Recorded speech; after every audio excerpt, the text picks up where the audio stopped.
मनुष्य परमात्मा की एक अद्भुत रचना है और जीवात्मा जो है वो परमात्मा का ही ईश्वरीय अंश है। योग, ध्यान या ऋषियों के बताए मार्ग का अनुसरण करके जब मनुष्य अपने वास्तविक स्वरूप में रहता है, उसके शरीर के नाड़ी, चक्र, ईश्वरीय शक्तियाँ जब तक प्रभावी रहती हैं शरीर में, तब तक किसी भी प्रकार के सांसारिक, किसी भी प्रकार के वायरस का प्रभाव नहीं पड़ता। दवाएं तो बहुत हैं, इलाज भी बहुत हैं, लेकिन परमपिता परमात्मा जो सर्वशक्तिमान है, उसने अपने अंश को भी कई शक्तियाँ दी हैं, कई ऊर्जाएं दी हैं, कई योग्यताएं दी हैं। हम योग, प्राणायाम इत्यादि के द्वारा उनको डोमिनेट कर सकते हैं, उभार सकते हैं। तो प्राणायाम करना चाहिए, भस्त्रिका करना चाहिए, नाड़ी शोधन प्राणायाम करना चाहिए और भस्त्रिका करना चाहिए। मैं आपको करके भी दिखाता हूँ।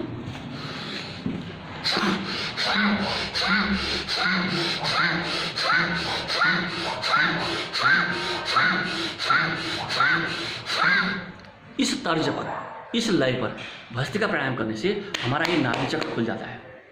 और महर्षि पतंजलि ने अपने दूसरे पाद में कहा भी है कि नाभि चक्रे संयमात कायाव्यूह ज्ञानम, अर्थात नाभि चक्र पर संयमन करने से पूरी कायाव्यूह का ज्ञान हो जाता है। ज्ञान माने शरीर हमारे अधिकार में आ जाता है, तो हमें उसका ज्ञान हो जाता है, मतलब हमें उसका पूर्वानुमान हो जाता है। तो उससे हमारे शरीर के अंदर, अपने शरीर के अंदर सारा अपने शरीर पर अधिकार हो जाता है। और संपूर्ण शास्त्र, हमारे शंकराचार्य, हमारे ऋषि और जितने भी धर्माचार्य हैं, विद्वान हैं, वो यही कहते हैं कि जिसका अपने शरीर पर अधिकार है, जिसका अपने पर अधिकार है, उसका विश्व पर अधिकार है। जब हमारे अपना शरीर पर अधिकार होगा, अपने मन पर अधिकार होगा, तो किसी भी प्रकार की कोई आपदा या वायरस या संकट हमारे शरीर को घेर नहीं सकती है। तो अपने इम्यून सिस्टम को बढ़ाएं, अपनी प्राण ऊर्जा को बढ़ाएं, अपनी इम्यूनोडिफिशियंसी सिस्टम को बढ़ाएं और अपने अंदर का जो इथेरिक लेवल है, जो हमारे अंदर चेतना शक्ति है, प्राण शक्ति है, जिसका संबंध प्राण से है। प्राण, अपान, व्यान, उदान और समान, पंच प्राण कहे गए हैं। और उनके जो उपप्राण हैं वो भी नाग, कृकल, देवदत्त, धनंजय और कूर्म। इनको भी आप जो है ऊर्जावान बनाएं। प्राणापानो श्रमो कृत्वा नासाभ्यंतरचारिणा। प्राणायाम करने के बाद दोनों नासिकाओं के बीच वाले मंदिर में जहाँ पर आप तिलक लगाते हैं, वहाँ पर ध्यान करना न भूलें। 1, 2, 3, 4 या 5 मिनट तक का त्राटक ध्यान अवश्य करें। दीपक की लौ में घी का दिया जला करके उसको देखें 1 या 2 या मिनट तक और उस पर ध्यान लगाएं। पहले जले हुए दीपक को देखें और उसके बाद आंखों को बंद करके उसी लौ का अंदर ध्यान करें। तो इससे मन एकाग्र होगा, ऊर्जा एकाग्र होगी, शक्ति केंद्रीभूत होगी और आपके शरीर की ऊर्जा का जो बहिर्गमन है वह रुक जाएगा। आप अंतराभिमुख हो जाएंगे, अंतर्मुख हो जाएंगे, आपकी सारी शक्तियाँ अंदर की ओर एकाग्र होने लग जाएंगी।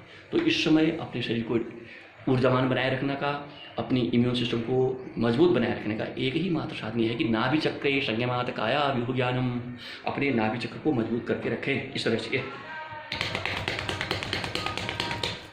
ये इसको नाभि चक्र कहते हैं। यहाँ पर 72 करोड़ 70 लाख 7,210 नाड़ियों का संगम होता है। तो इस नाभि चक्र को हम अगर मजबूत बना के रखेंगे तो इससे हमारे सारे शरीर में प्राण प्रसारित होगा, ऊर्जा प्रसारित होगी। और बच्चा 9 महीने अपनी माता जी के पेट में बिना खाए पिए इस नाभि चक्र के संपर्क से ही रहता है, क्योंकि बच्चे की नाभि का संपर्क माता की नाभि के साथ होता है। तो जब बच्चा 9 महीने पेट में रह सकता है तो यहाँ 9 महीने क्यों नहीं रह सकता? तो प्रश्न उठता है। इसलिए परमात्मा और ऋषि और हमारे जो ब्रह्म ऋषि हैं, महर्षि हैं, राज ऋषि हैं, इन्होंने जो हमें एक पथ दिया, महाजनों तेन गता सपंथा, जिस रास्ते पर हमारे महाजन, हमारे पूर्वज, हमारे ऋषि चले हैं उसी रास्ते पर हमें चलना चाहिए और सभी साधनों का उपयोग भी करना चाहिए और योग का भी अवलंबन लेना चाहिए, प्राणायाम का भी अवलंबन लेना चाहिए। जीवन शैली को सात्विक बनाएं। किसी भी प्रकार का अनावश्यक संपर्क ये बिल्कुल जीवन के लिए उचित नहीं है। जीवन को पवित्र रखें, शरीर को पवित्र रखें, मन को पवित्र रखें, घर में अपने परिवार को पवित्र रखना सिखाएं, सात्विक अन्न भोजन ग्रहण करें और किसी भी प्रकार का उच्चिष्ट भोजन ग्रहण, मांसाहार न करें, शराब न पिएं, तंबाकू का सेवन बिल्कुल ना करें। अनेक प्रकार के जो बाहरी साधन हैं इनका भी अवलंबन छोड़ना होगा। तो इसलिए जो है मैं यहीं पर अपनी बात को समाप्त करना चाहता हूँ।